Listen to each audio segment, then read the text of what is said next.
18 ದಿನಗಳ ಬಾಹ್ಯಾಕಾಶ ನಡಿಗೆಯ ನಂತರ ಭಾರತೀಯ ಗಗನಯಾತ್ರಿ ಶುಭಾಂಶು ಶುಕ್ಲಾ ಸೇರಿದಂತೆ ಇತರ ಮೂವರು ಭೂಮಿಗೆ ಸುರಕ್ಷಿತವಾಗಿ ಬಂದಿಳಿದಿದ್ದಾರೆ.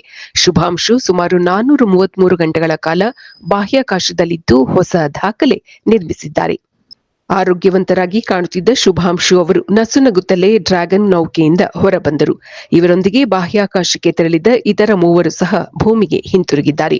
ಗುರುತ್ವಾಕರ್ಷಣ ಶಕ್ತಿ ಇಲ್ಲದ ಪರಿಸರದಲ್ಲಿ 3 ವಾರಗಳನ್ನು ಕಳೆದಿದ್ದ ಗಗನಯಾನಿಗಳಿಗೆ ಬಾಹ್ಯಾಕಾಶ ಕೋಶದಿಂದ ಹೊರಗೆ ಬಂದ ಕೂಡಲೇ ಹೆಜ್ಜೆ ಇಡಲು ಕೂಡ ಕಷ್ಟ ಆಗಿತ್ತು. ಈ 4ವರಿಗೆ ಶನೋನ್ ನೌಕೆಯ ಸಿಬ್ಬಂದಿಗಳು ನೆರವಾದರು. 4 ಗಗನಯಾನಿಗಳನ್ನು ವೈದ್ಯಕೀಯ ಪರೀಕ್ಷೆಗೆ ಒಳಪಡಿಸಿದ ನಂತರ ಹೆಲಿಕಾಪ್ಟರ್ನಲ್ಲಿ ನಿಗದಿತ ಸ್ಥಳಕ್ಕೆ ಕರೆದೊಯ್ಯಲಾಯಿತು.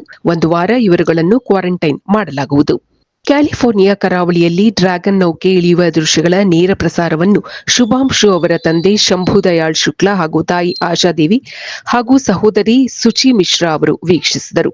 ಮಗ ಸುರಕ್ಷಿತವಾಗಿ ಹಿಂತಿರುಗಿದ್ದಕ್ಕೆ ದೇವರಿಗೆ ಕೃತಜ್ಞತೆ ಸಲ್ಲಿಸುವುದಾಗಿ ಶುಭಾಂಶು ಪೋಷಕರು ತಿಳಿಸಿದ್ದಾರೆ.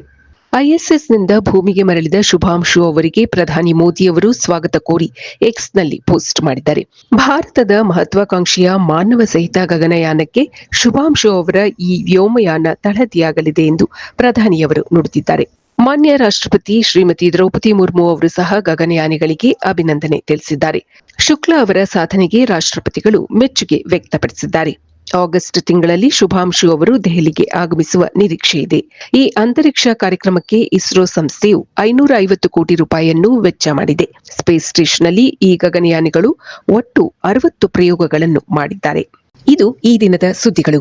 ನಿರಂತರ ಸುದ್ದಿಗಳಿಗಾಗಿ ವೀಕ್ಷಿಸುತ್ತಿರಿ ಜೀನಿ ನ್ಯೂಸ್. ನಮಸ್ಕಾರ.